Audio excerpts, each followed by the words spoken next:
السلام علیکم ورحمۃ اللہ وبرکاتہ۔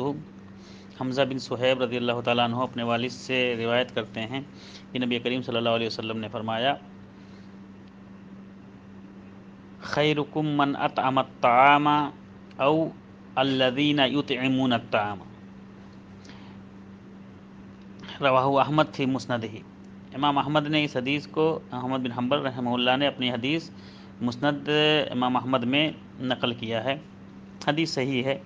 اللہ کے رسول صلی اللہ علیہ وسلم نے فرمایا، تم میں سے بہتر وہ ہے جو کھانا کھلائے، جو لوگوں کو کھانا کھلائے، غریبوں کو کھانا کھلائے، محتاجوں کو کھانا کھلائے۔